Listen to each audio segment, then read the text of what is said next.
días. Ánimo.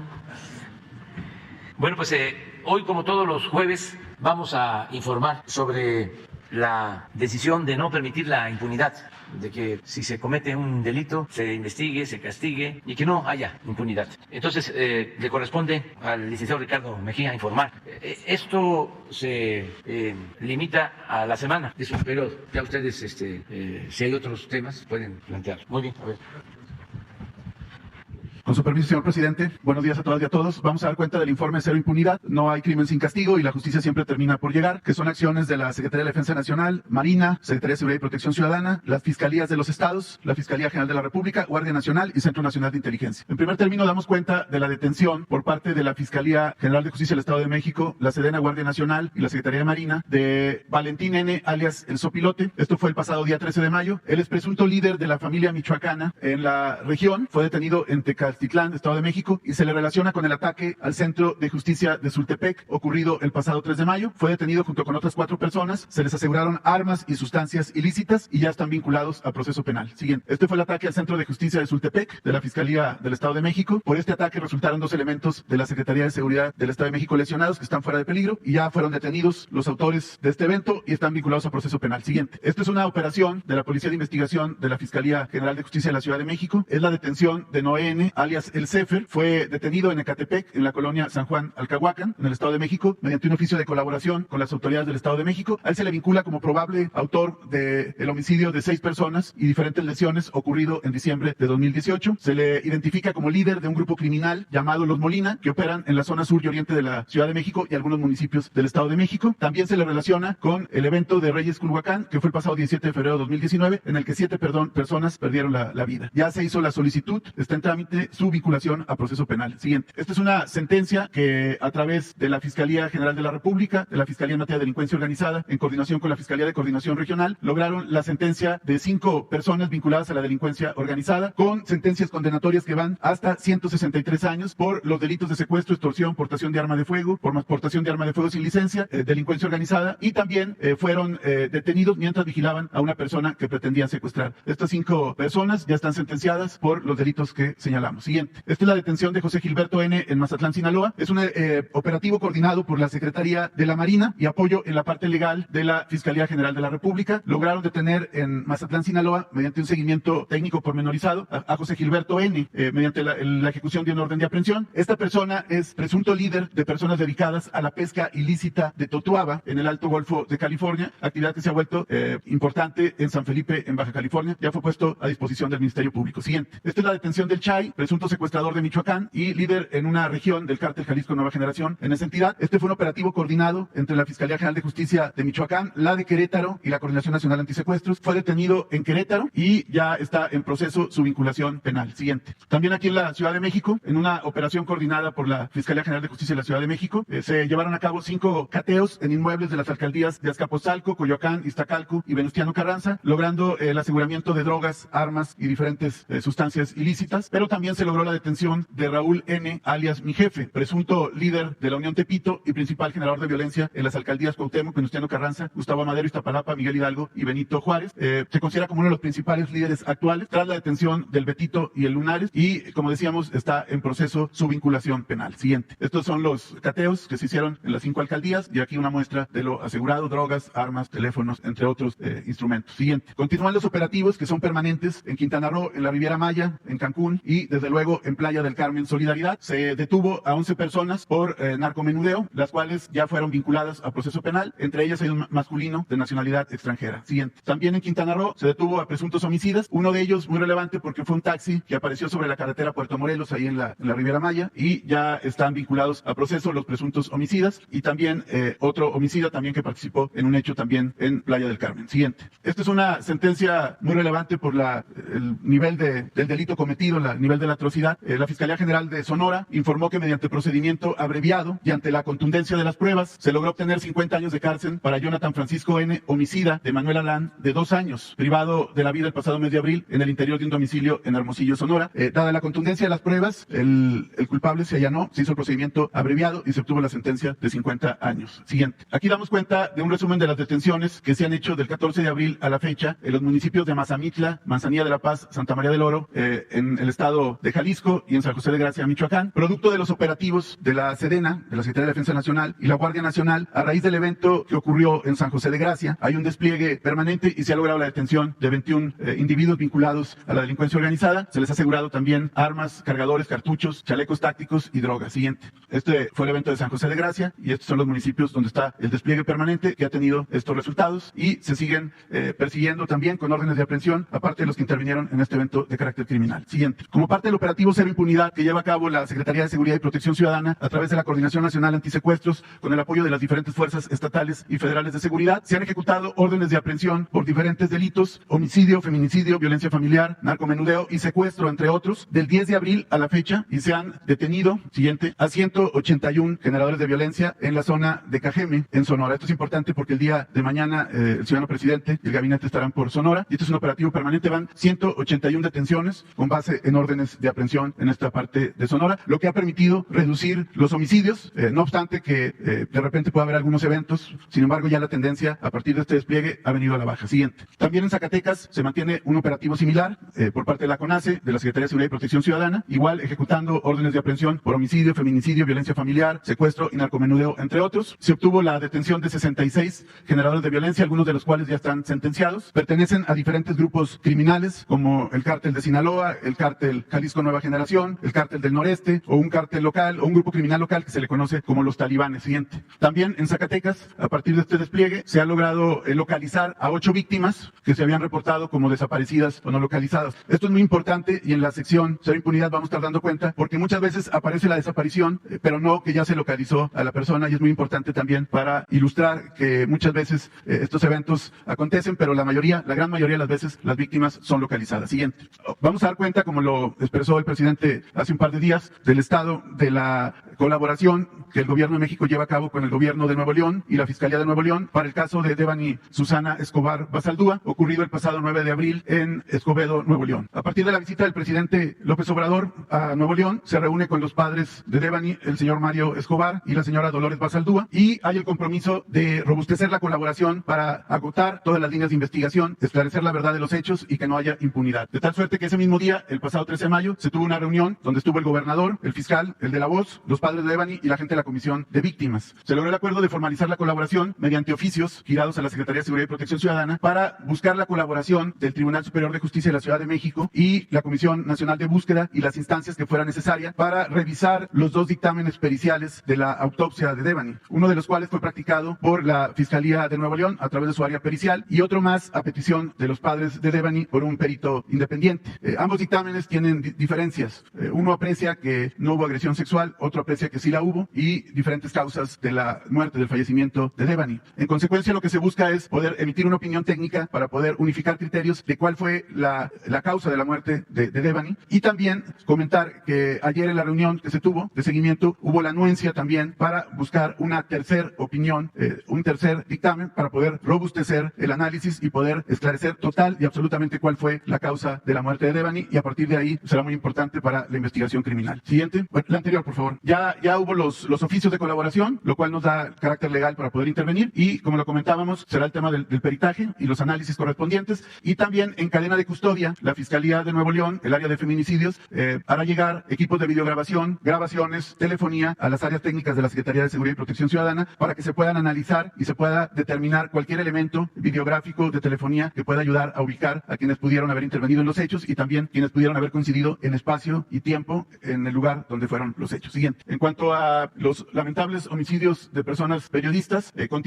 señalar que en el caso de Yesenia Molinedo y Sheila García ya hay 2 órdenes de aprehensión contra los presuntos autores materiales de este evento ocurrido en Cozoleacaque, Veracruz. Se sigue investigando, hay una estrecha colaboración con la Fiscalía General de Justicia de Veracruz y hay un grupo técnico especializado en aprehensiones de la CONACE que está instalado en Veracruz para tal efecto. Siguiente. Señalar que en lo que va del presente año hay 9 casos. Se ha dicho que son 11. Nosotros señalamos que son 9 porque todos están soportados en actuaciones ministeriales de las fiscalías e incluso en testimonios de familiares de las víctimas, quienes refirieron cuál era la principal o la actividad, mejor dicho, de sus familiares victimados. Entonces, por esa razón se ha llegado a esta cifra. Entendemos que el día de ayer hubo una pregunta de una compañera comunicadora. Por el carácter sensible de alguna información, estamos en la disposición de hacerla llegar vía el compañero Jesús Ramírez para explicar los 2 casos que nosotros no consideramos que tienen tal calidad basado en actuaciones de carácter ministerial. Lo que no implica que no sean homicidios que se estén persiguiendo para que no haya impunidad. Al día de hoy hay 21 detenidos o buscados por estos 9 eventos y 16 vinculados a proceso penal como presuntos responsables. Están todos los procesos en la etapa de investigación complementaria. Se siguen robusteciendo las investigaciones para obtener en su momento procesal las sentencias condenatorias conducentes. Siguiente. Aquí está el listado de los casos. En el caso de José Luis Gamboa ya hay un detenido que está ya vinculado a proceso penal. Aquí se actualizará y está pendiente de ejecutar una orden de aprehensión. En el caso de Margarito Martínez hay 10 detenidos, 10 vinculados a proceso penal. En el caso de Lourdes Maldonado, 3 detenidos, 3 vinculados a proceso penal. En el caso de Eber López de Salina Cruz, 2 detenidos y 2 vinculados a proceso penal. En el caso de Juan Carlos Muñiz en Fresnillo, Zacatecas, un detenido que está vinculado a proceso penal. En el caso de Armando Linares de Zitácuaro hay 2 órdenes de aprehensión y se está en el despliegue para poder capturar al autor material y al copartícipe de este evento. En el caso de Luis Enrique Ramírez Ramos hay líneas muy sólidas, pero todavía no hay un mandamiento judicial en contra de ellos, pero se sigue avanzando de manera muy importante con la Fiscalía de Sinaloa. Ya hay un equipo desde el primer día asentado en Sinaloa. Y los casos que referí de Yesenia y Sheila, que hay 2 órdenes de aprehensión y se está en proceso de su detención. ¿Sería cuánto? Sí, nada más vamos a quedó pendiente un... ¿Sí está? De una vez, es un compañero, para quedar ya. Y luego abrimos la compañera, sobre el tema, así, la compañera y el compañero. A ver si nos saca, si llegamos hasta allá.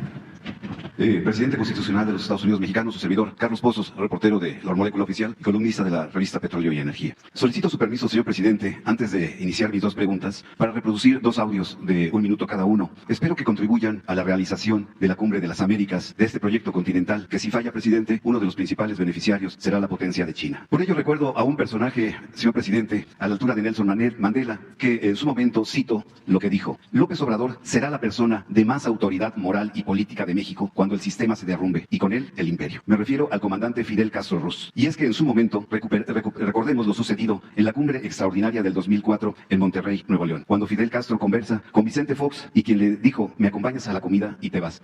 Este audio, señor presidente, nos recuerda cómo se quería hace 18 años excluir a Cuba, como ahora se le quiere volver a excluir a Cuba, Venezuela y Nicaragua del Club de los Democráticos. Y el segundo audio, señor presidente, dejó usted una tarea de buscar el audio de Ciro Gómez y Genaro García Luna. Si me permite, es una pequeña, 1 minuto le digo, de la entrevista en donde 2 ocasiones Ciro admite sus visitas al C5 para ver documentos y tomar café. Y también se observa el buen trato dado durante toda la entrevista de 25 minutos por Ciro y su equipo de trabajo. Si me permite reproducir los audios. Bueno, vamos. Pues mira, como te estás señalando, 10, 11, 12 de la noche para que te instales y puedas de ahí descansar y estar a la mañana de acuerdo. Entonces ya nomás que la embajada me da la hora exacta para recibirte ahí como se debe. Sí, pero mañana te da la hora exacta. Con la embajada hablamos. Sí, consciente para ver cómo te hace meter en sesión, no recibo. A mí que no te voy a mucho. Me acompañas a la comida y de ahí te regresas. Y de ahí cumplo sus órdenes. Me regresas. Presidente, te agradezco muchísimo. Muy bien, presidente. Nos van a venir bien las cosas así. Yo pienso que sí. Bueno, y le doy las gracias. Y cuando me traen, para buscar la fórmula que quiera honorable, diga. Yo estuve, cuando menos un par de veces contigo en la AFI y un par de veces en Seguridad Pública. Me invitaste a platicar, a veces hacíamos los documentos, a tomar café. ¿Me grababas? Nunca tuvo contacto con ningún miembro de la delincuencia organizada, ni una reunión privada, ni una llamada telefónica, ninguna comunicación. Nunca. Y además, director de la AFI, como parte de estrategia de contacto, nunca. Y además, yo he hecho pensar más. ¿No tenías un equipo que buscaba algún acercamiento para obtener información? Nunca. A ver, ¿qué horas frente para que... Nunca. Así claro, nunca. Pues esos serían los 2 audios, señor presidente.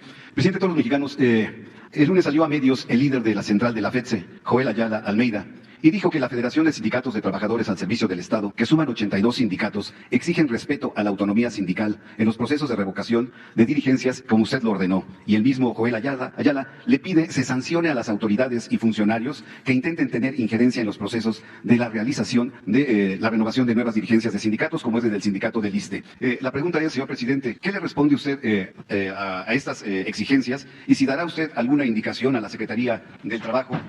Y en ese mismo sentido, presidente, preguntarle si existe económica y financieramente la probabilidad de un incremento salarial a los trabajadores al servicio del Estado. Esa sería mi primera pregunta.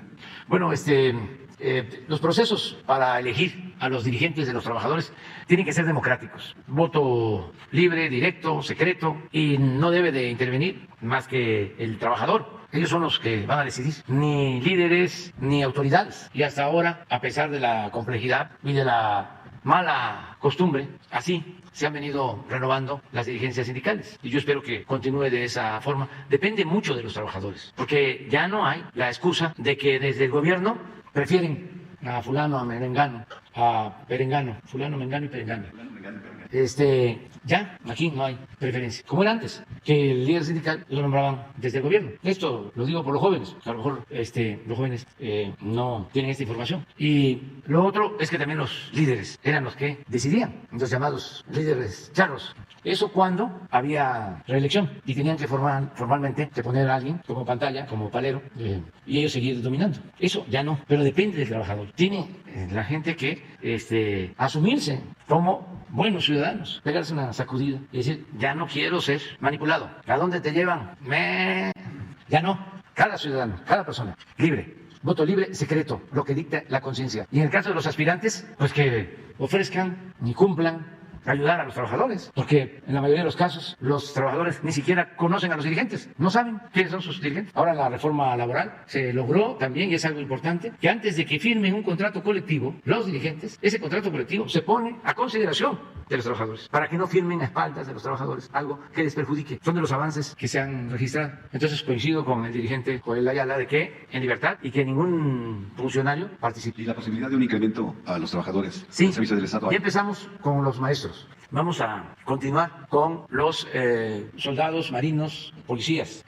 Luego van a ser médicos, enfermeras. Porque todo tiene una explicación. Si no, imagínense nuestros adversarios, ¿no? Que estamos dejando a los médicos y a las enfermeras al final y que ponemos por delante a los soldados y a los marinos. Se trata de dejar a que terminemos de la contratación y de que funcione el sistema de salud pública, ya que tengamos resuelto lo que es el sueño que se va a convertir en realidad, la atención médica, los medicamentos gratuitos. Vamos a garantizar el derecho a la salud a todos. El que se enferme en este país, aunque viva en una comunidad marginada, de las más apartadas del territorio, tenga el derecho a ser atendido por un médico, que se le puedan hacer estudios, análisis clínicos, que pueda ser atendido si se requiere con una operación, una intervención quirúrgica, que se le entreguen todos los medicamentos gratuitos, prótesis, todo. Ese es el sueño que vamos a convertir en realidad. Pero estamos trabajando para que estén en buen estado los hospitales desde el primer nivel, unidades médicas rurales, centros de salud, hospitales de segundo nivel, hospitales de especialidades. Eso es lo que estamos ahora construyendo. Y esto significa pues que tengamos todos los médicos para todos los turnos, también para fines de semana, médicos generales y especialistas, que no faltan los medicamentos. Y vamos a regularizar a todo el personal de salud. Solo doy un dato. Se han regularizado desde que estamos en el gobierno 650,000 trabajadores de la educación. Nunca se había hecho eso. Es decir, se han entregado sus plazas a 650,000 trabajadores de la educación. Lo mismo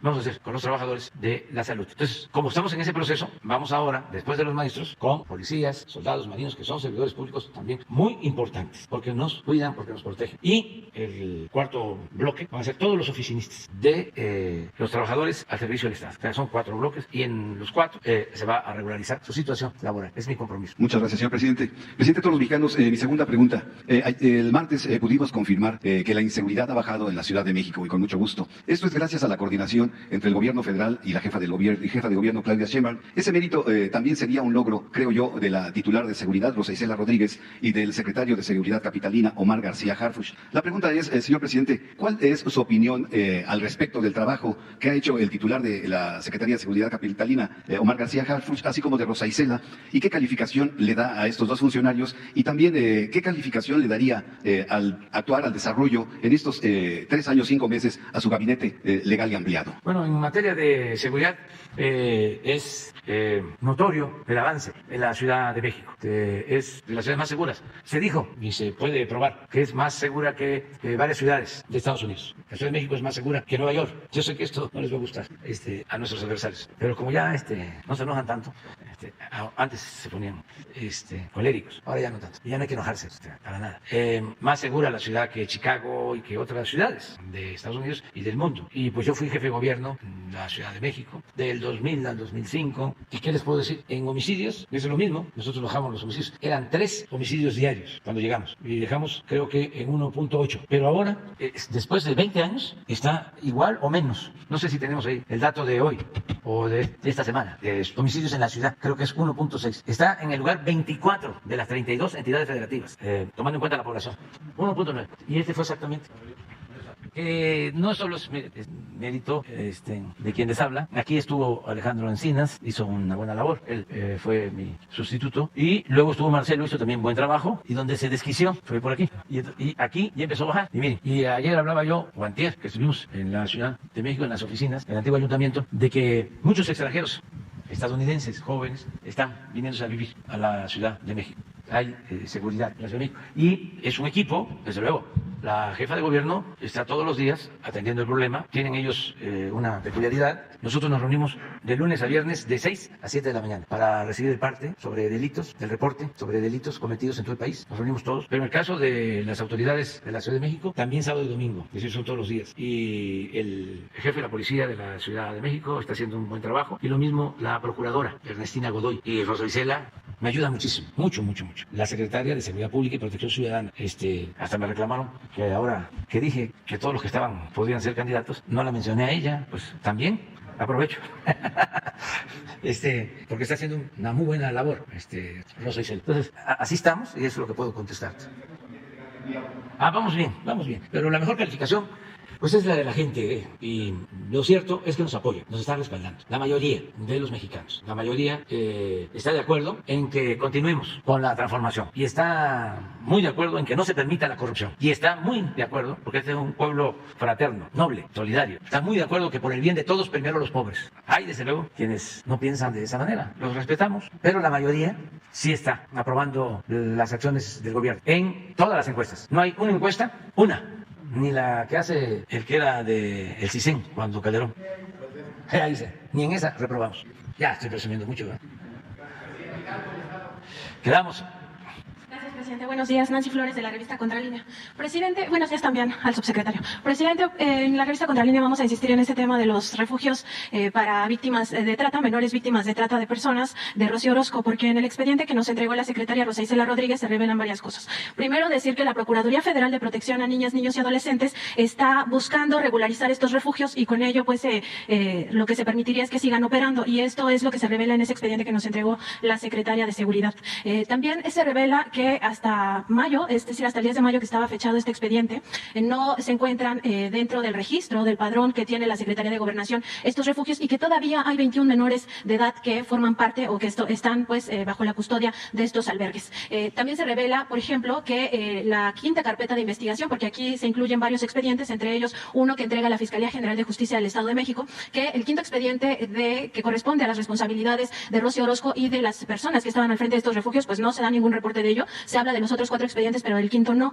Y se revela también que la Secretaría de Gobernación no ha entregado información de estos refugios a la Procuraduría Federal de Protección a Menores. Entonces, preguntarle, porque aquí lo que se nos dijo, tanto la Secretaria de Seguridad como el Secretario de Gobernación, es que todavía no estaba decidido qué iba a pasar con estos refugios, porque eso todavía se estaba discutiendo en la mesa interinstitucional, y pues lo que estamos viendo en los hechos es que la Procuraduría Federal de Protección a Menores pues ya está tratando de legalizar estos refugios y con ello seguir permitiendo que operen en el país. También lo otro que queríamos preguntarle es si la Secretaría de Salud y el DIF Nacional, porque la Procuraduría de Protección a Menores depende del DIF Nacional, que a su vez depende de la Secretaría de Salud, pueden hacer una evaluación de si realmente ese es el camino conducente para ya mejorar la situación. Se revela en este expediente que fue hasta marzo de 2022 cuando se certificó al personal de estos refugios, es decir, se sigue comprobando lo que ya había dicho en su momento la Comisión Nacional de los Derechos Humanos en esta recomendación 72/2022, de que pues no tienen personal capacitado, o al menos no lo tenían hasta marzo pasado, y que pues estos menores no sabemos cuál es su situación actual, cuando en el pasado, pues lo que nosotros descubrimos en esta investigación es que los niños quedaban abandonados durante las noches y fines de semana, que eso posibilitó que 3 de ellos pues fueran víctimas de violaciones sexuales reiteradas, cuando de por sí ya habían sido víctimas de trata. Entonces, preguntarle qué va a hacer el Estado mexicano, porque tiene una responsabilidad por el interés superior de la niñez.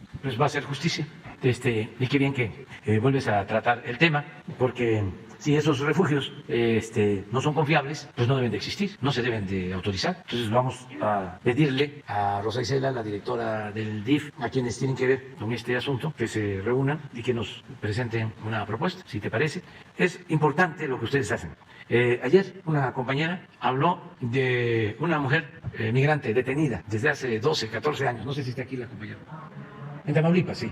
Pues ya tengo la respuesta y tiene razón la compañera. Y hay todas las pruebas de que fue torturada y que lleva 12, 14 años presa en Tamaulipas. Incluso ya las autoridades de Tamaulipas ya aceptaron liberarla. Pero ojalá y lo hagan hoy, porque aceptaron de que era una injusticia. O sea, no es solo la recomendación de derechos humanos o de una autoridad federal. La misma Fiscalía Estatal de Tamaulipas lo reconoce. Entonces, le pido al gobernador de manera respetuosa que ojalá nos ayude y que se libere a esta migrante. Cuando la detuvieron, no hablaba bien el castellano. Entonces, aquí se ven muchas cosas y por eso está bien que sigas planteando lo mismo hasta que lleguemos a resolverlo. Lo mismo aprovecho para decir, y salió de un compañero, quizá. Yo no sabía, y vaya que estoy pendiente, pero no sabía que habían tomado ya un acuerdo de hacer una especie de verificación a los vehículos y cobrar.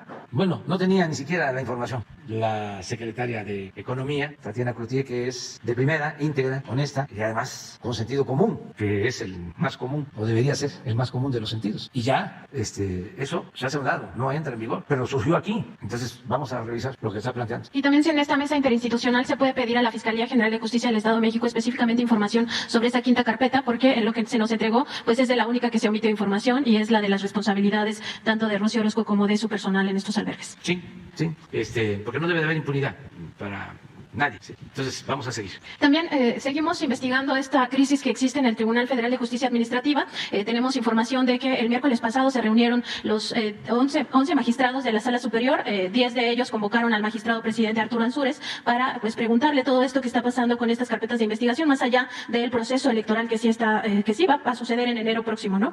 Más allá de eso, tienen información los 10 magistrados de que fueron presentadas denuncias ante la Procuraduría Fiscal y que ahí se abrieron 11 carpetas de investigación hacia los magistrados de esta Sala Superior. Entonces, bueno, la discusión se fue muy ríspida. Tenemos información de que se le encaró al magistrado presidente en esta reunión, se le dijo que él había sido promotor de estas carpetas de investigación, de las cuales 4 ya se convirtieron en querellas ante la Fiscalía Anticorrupción. Y bueno, él en algún momento de esta discusión se compromete con ellos a solicitar una reunión con el secretario de Gobernación para que les reciba a todos los magistrados de la Sala Superior y se conozca la versión de todos. Y también les dijo ahí, y esto es de manera textual, que él ya estaba viendo con la Fiscalía Anticorrupción que se cerraran esas 4 querellas. Aquí la pregunta, presidente, si esto no sería tráfico de influencias y abuso de poder por parte del magistrado presidente Arturo Ansúrez, de comprobarse que sí está gestionando que se cierren estas 4 querellas que ya existen en esta Fiscalía Anticorrupción, porque finalmente él es titular de un tribunal y este tribunal pues tiene ciertas atribuciones que ya lo veíamos la vez pasada, es donde, por ejemplo, los grandes contribuyentes se quejan de que el SAT les está cobrando o de que no les está devolviendo la cantidad que ellos quisieran de impuestos. Sí, ya lo está viendo el secretario de Gobernación y lo va a seguir viendo, Adán Augusto López Hernández. Ya me informó, y aquí también se dio a conocer, ¿no?, de las denuncias que se han presentado. No concuerda porque tú estás sosteniendo que son más las denuncias. De todas maneras se va a revisar y él va a seguir atendiendo este asunto y aquí vamos a informar sobre lo que está sucediendo en el Tribunal Administrativo. Hay elecciones, tú mismo lo estás. En enero del año que entra. Eso es, y ya empezó, ¿no?, la temporada. Entonces, por eso también se dan estas cosas, ¿no? No quiere decir que no puedan haber presuntos delitos, actos indebidos, incluso corrupción, pero se precipita todo por el calor, pero no que estamos ahora.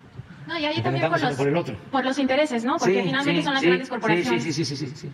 Es que todos esos tribunales, no quiero generalizar, hay jueces, hay magistrados, hay ministros muy honestos, rectos. Ayer, por ejemplo, hizo unas declaraciones, una propuesta muy avanzada para enfrentar el feminicidio del presidente de la Suprema Corte de Justicia, Arturo Saldívar. Yo apoyo esa propuesta para que en los estados las mujeres agredidas puedan acudir también a instancias federales y tengan abogados que les ayuden, porque muchas veces de gente humilde que no tiene para pagar abogados privados. Entonces ayer habló él de este tema y hay gente en el Poder Judicial recta, íntegra, no todo está podrido. Entonces, tenemos que ir limpiando, seguir limpiando, porque sí estaba muy avanzada la gangrena de la corrupción. Poco a poco se ha ido avanzando y vamos a seguir, ¿no?, pendientes. ¿Y el secretario de Gobernación podría reunirse con todos los magistrados de la Sala Superior para conocer Sí. toda la versión completa? Sí, sí. Como amable, ¿cómo se llaman los abogados? Componedor. Amable componedor. No oficioso, sino el facilitador, conciliador. Eso podría ser. Y presidente, en un último tema, en la revista Contralínea publicamos ya varios reportajes acerca de cómo gasta la Universidad Nacional Autónoma de México el presupuesto. Un expediente de auditoría interna revela que hubo una defraudación importante por varios millones de pesos que cometió una empresa estadounidense de nombre Riot Corporation. Esta empresa supuestamente le vendió un equipo de avanzada a uno de los institutos especializados de la UNAM y esta compra se se pretendía hacer con dinero del CONACYT, además del dinero propio de la Universidad Nacional Autónoma de México. El problema fue que la UNAM pagó por adelantado las 2 veces que contrató y el tema ya está en tribunales de Estados Unidos debatiéndose porque nunca recibió el equipo, ni la primera vez y la segunda tampoco, pero además resalta que cuando le devuelven ya el dinero, los vuelve a contratar y les vuelve a pagar de forma inmediata y a la fecha no ha recibido ese equipo que además, pues como es tecnología de punta, pues va haciéndose obsoleto. Entonces, bueno, preguntarle, presidente, porque aquí hubo recursos federales que son los recursos del CONACYT y también recursos de la propia universidad que son recursos públicos, es decir, del pueblo mexicano, preguntarle cómo se puede hacer sin violentar la autonomía, porque eso es lo que siempre alega la UNAM, sin violentar la autonomía, pero que ya rindan cuentas sobre todas estas compras que se hacen de forma irregular, a veces con dinero del propio CONACYT, a veces con recursos propios, pero que al final son recursos públicos y que se transparenten también estas investigaciones, porque todas estas auditorías están censuradas prácticamente y si no te las filtra alguien de adentro, pues no puedes saber lo que dice ahí y que es un manejo irregular y las personas que asignaron esos contratos siguen en esos mismos puestos asignando a otros con las mismas características. Bueno,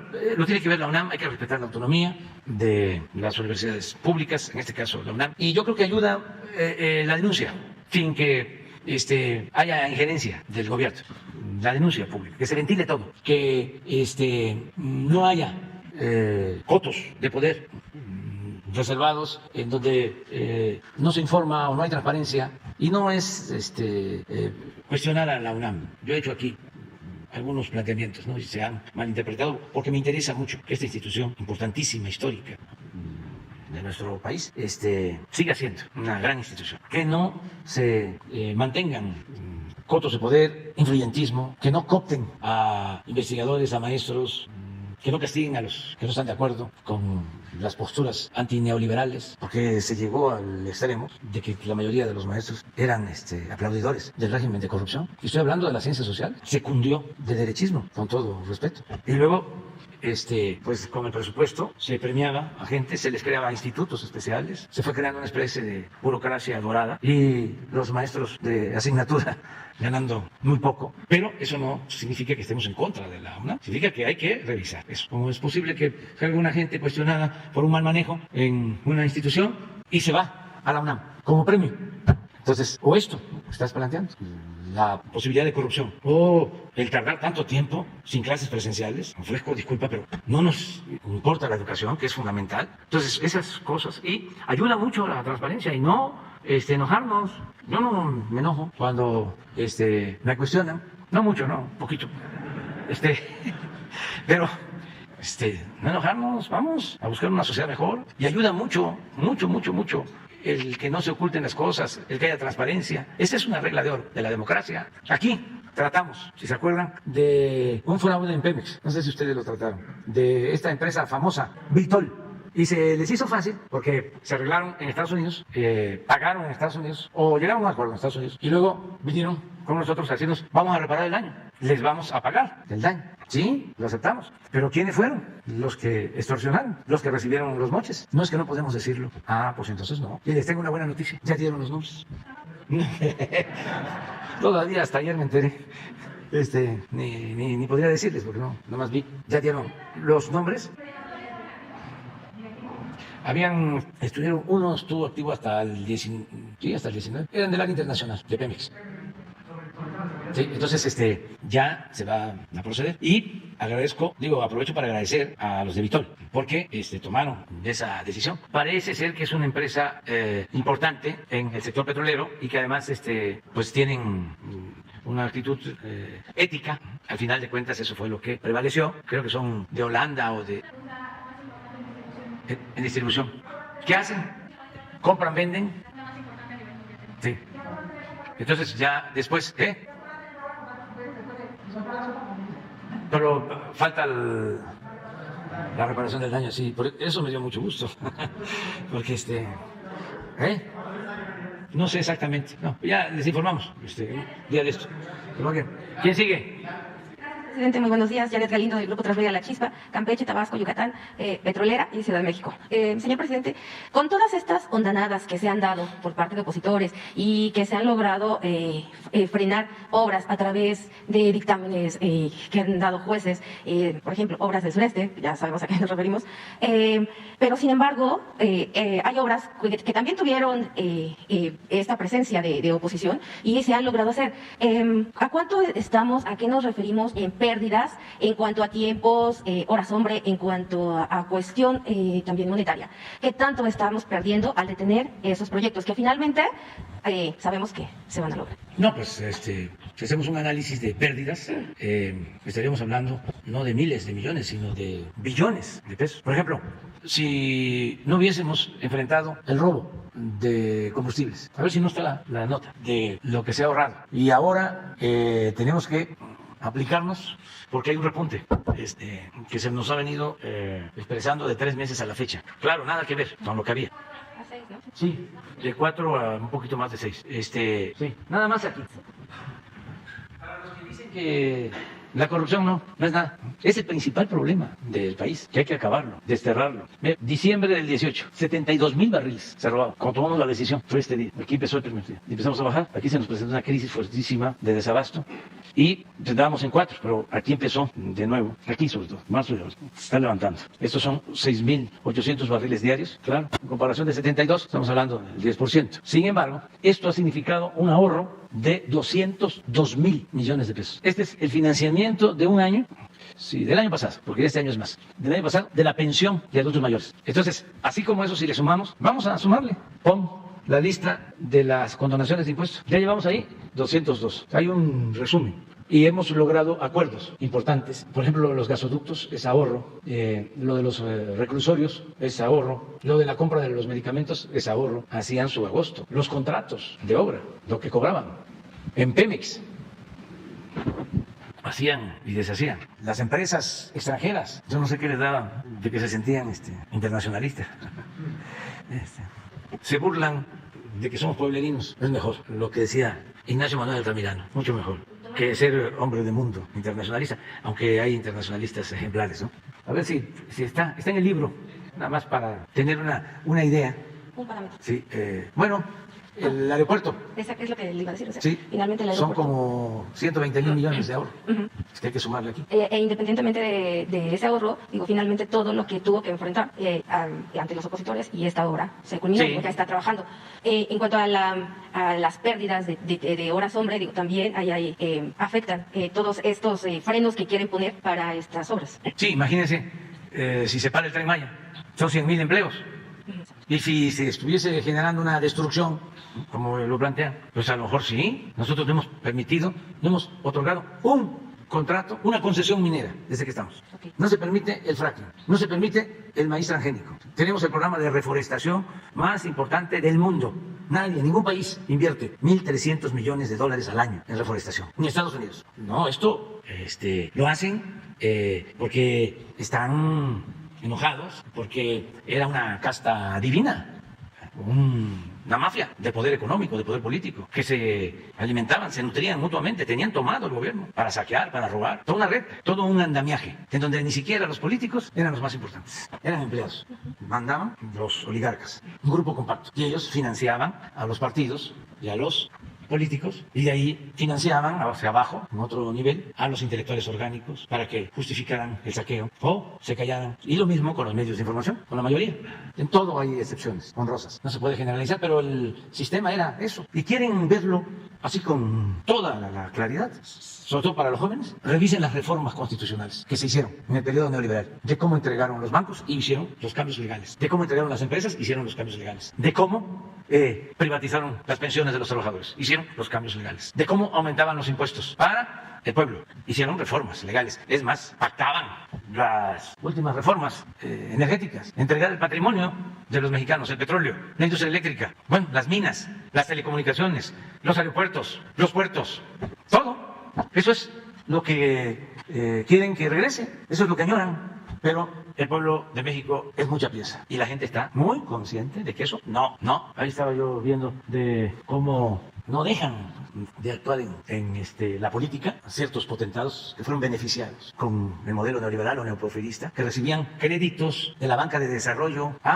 Por eso no nos querían a nosotros. Ellos financiaban las campañas negras, las guerras sucias en contra nuestra. Ellos le pagaban a intelectuales, corporaciones económicas, financieras. Y todo eso está documentado. Miren eso, ¿cuánto es?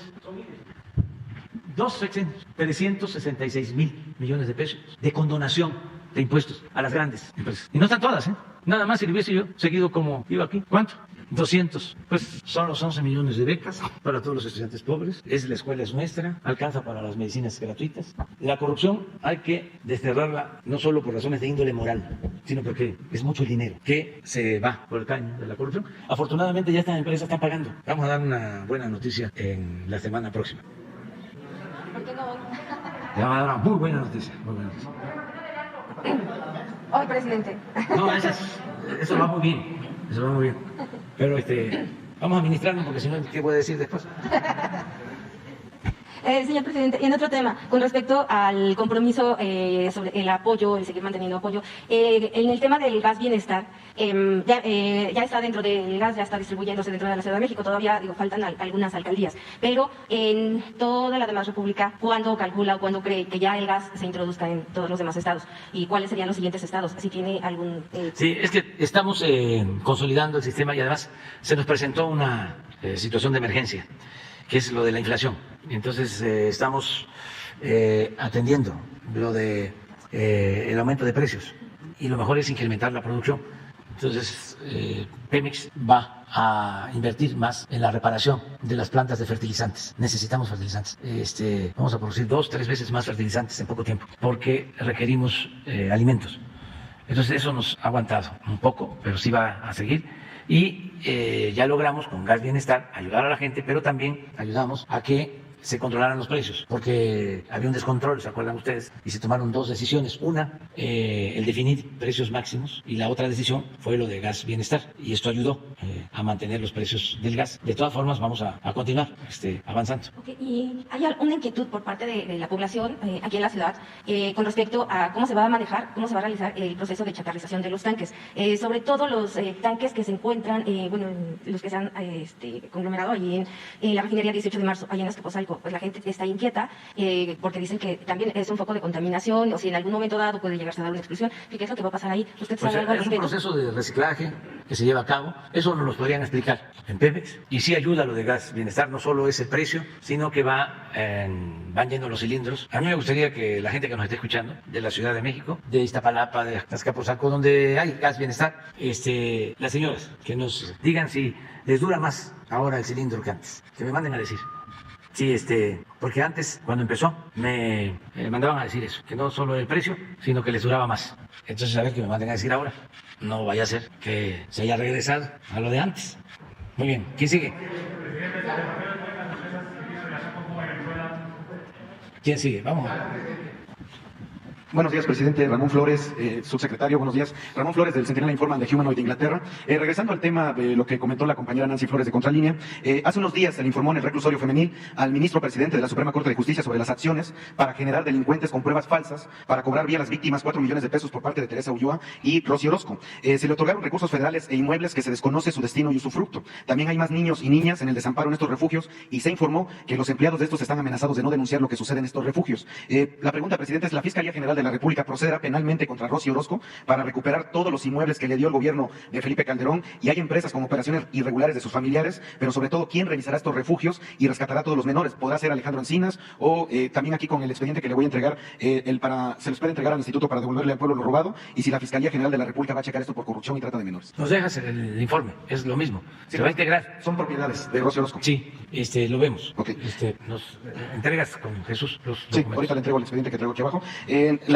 Presidente, en el segundo posicionamiento es: cada día desaparecen 15 menores y como ejemplo continúa sin aparecer Amalia Denise Silva Santoyo, de 3 años, y en su caso ya se tipificó como desaparición forzada en Morelos. No se legisla contra la violencia vicaria y las autoridades simplemente mandan a las madres a que se distraigan en trámites administrativos por incapacidad técnica y de personal. No se tiene un protocolo de búsqueda, el Poder Judicial o las fiscalías no quieren atender este problema de fondo. Peor aún, en el Congreso de Morelos o el Tribunal Superior del Estado de México ya hay 100,000 personas desaparecidas. Presidente, le pregunto cómo y quién atenderá este problema que daña a miles de familias en México. Por lo tanto, ¿está usted dispuesto a que su consejera jurídica genere una iniciativa para atender esto a nivel nacional, o que Alejandro Encinas y la secretaria Rosa Isela reciban a la mamá de la menor personalmente para que la localicen y que se difunda la alerta Amber de la niña, que además es autista? Y aquí también le entrego la documentación. Sí, va a estar Alejandro Encinas la semana próxima aquí con el tema de desaparecidos. Él va a explicar. Va a ser la semana próxima, es que anda en una misión y no está aquí en la Ciudad de México. Pero él va a informar. No sé si tenías tú algo que plantear sobre esto.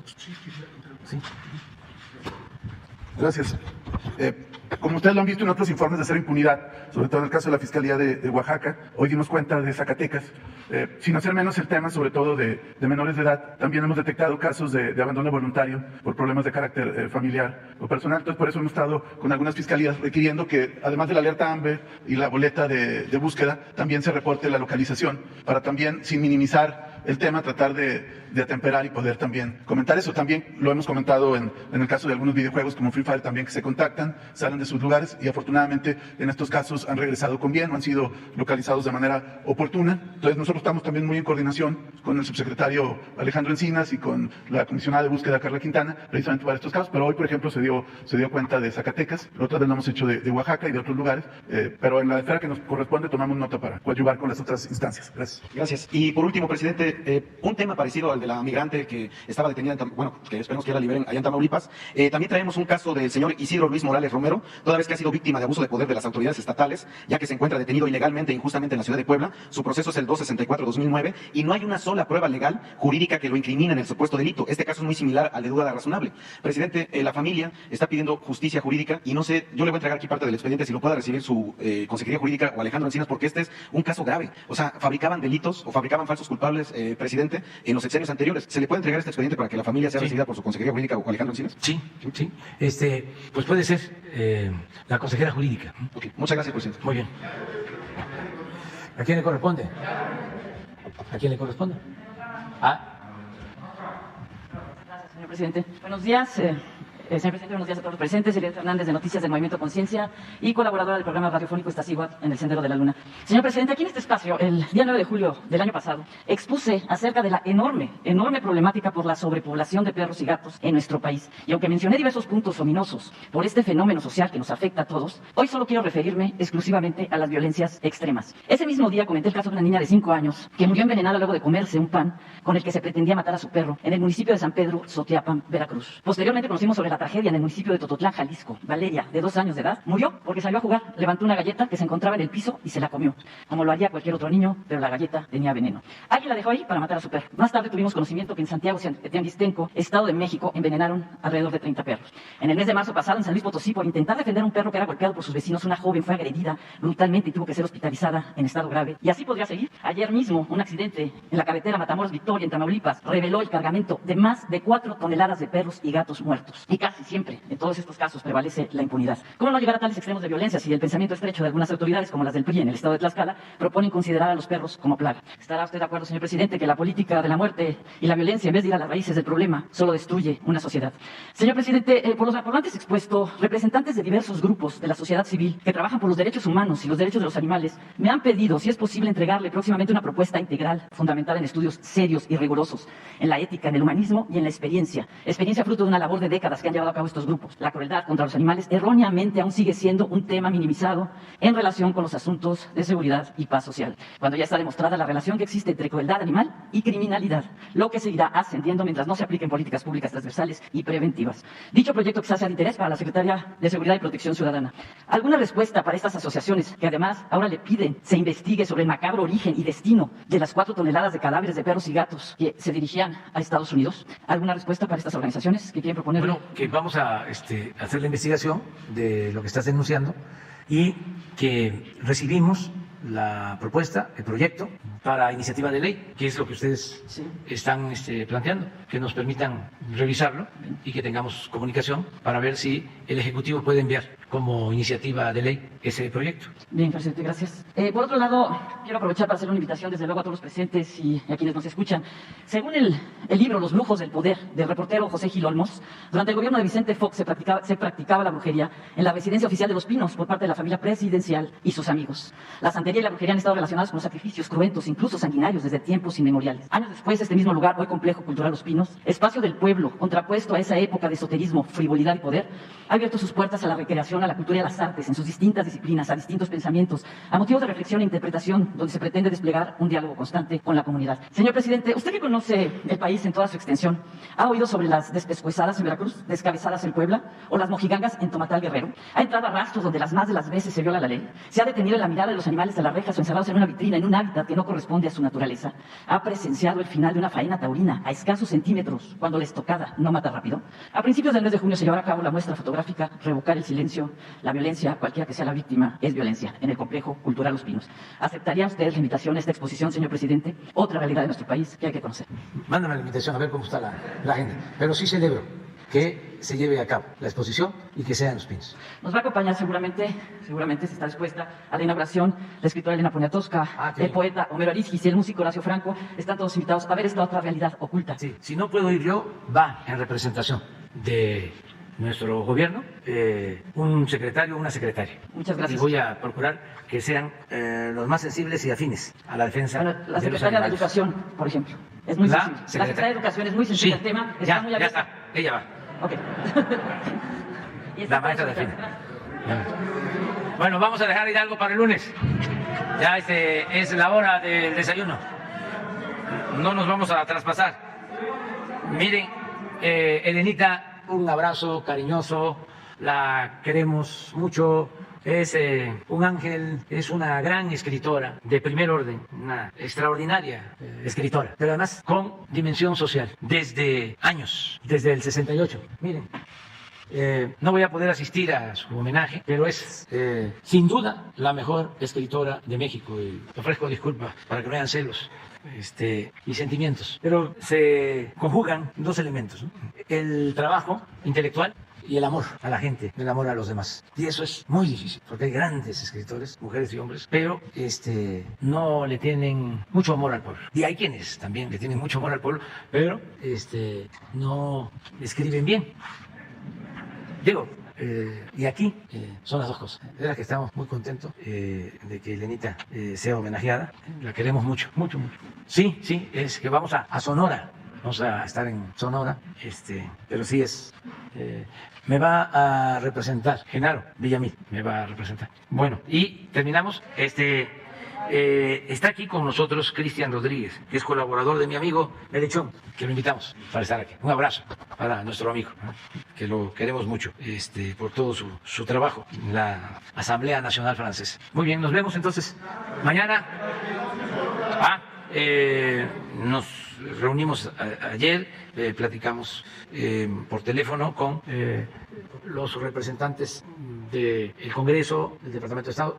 Se están haciendo reuniones conjuntas. Yo espero que hoy o mañana tengamos ya una respuesta. ¿Qué puedo decir? Que hay un ambiente de mucho respeto en las pláticas, que le tenemos confianza y afecto al presidente Biden, y que pues queremos que se tome en cuenta la propuesta de no excluir a nadie. Vamos a esperarnos. Tengo confianza en el presidente Biden. Es el momento de un gran viraje. Es el momento de iniciar una etapa nueva en las relaciones de los países de América. Y va a ser un ejemplo para el mundo. Y solo lo puede hacer el presidente Biden. Y por eso no descarto la posibilidad de que se logre este acuerdo. Desde luego, ustedes saben, no es nada fácil, son cuestiones muy complejas, porque son cambios de políticas viejas que datan de más de 2 siglos y que se alentaron con la Guerra Fría. Pero tenemos que relacionarnos de manera distinta en América y en el mundo. y hacer a un lado la confrontación y hacer a un lado la guerra y buscar la relación de amistad entre los pueblos y evitar que por las malas decisiones de los políticos sufran nuestros pueblos. Estamos obligados a actuar con responsabilidad. Y hay veces que asuntos verdaderamente intrascendentes los sitúan los políticos o los grupos de intereses creados por encima de todo, los elevan a rango supremo. Y por lo general tiene que ver con lo ideológico, con lo dogmático, con el fanatismo. Creo que ayer lo dije y por eso lo voy a repetir. Ni modo que Cuba esté pensando en invadir a Estados Unidos, o que Estados Unidos esté pensando en invadir a México, o a Cuba, o a Guatemala, o que Chile le declare la guerra a Bolivia por diferencias de límites. Pues no. Y no cometer más errores como el de no dedicar tiempo suficiente en apostar al diálogo y a la política en el conflicto de Rusia con Ucrania. Miren el daño que está causando a inocentes por un mal manejo de las cúpulas políticas del mundo, porque la política se inventó, entre otras cosas, para evitar la confrontación y la guerra. Entonces ya, hagamos a un lado todo eso y vamos a buscar relaciones de hermandad. Apostemos a un mundo donde prevalezca la fraternidad, el amor. ¿Qué ganamos con estarnos peleando? O decir, tú me caes mal porque no piensas como yo pienso. ¿Por qué la discriminación? ¿Por qué el racismo? ¿Por qué el clasismo? Y vamos a seguir en el discurso hablando de que no queremos racismo, de que no queremos clasismo, de que no queremos discriminar a nadie, de que somos libres, de que somos independientes, de que somos soberanos. Pero en los hechos demostramos lo contrario. Por eso es muy importante este momento y tengo confianza de que se dé el ejemplo, que América dé el ejemplo, toda América. Ni siquiera hablo en la expresión de Martí, de nuestra América, hablo de todo el continente americano. Entonces vamos a esperarnos, que ya vamos a saber. Pronto se sabrá. Nos vemos, hay que desayunar. Adiós.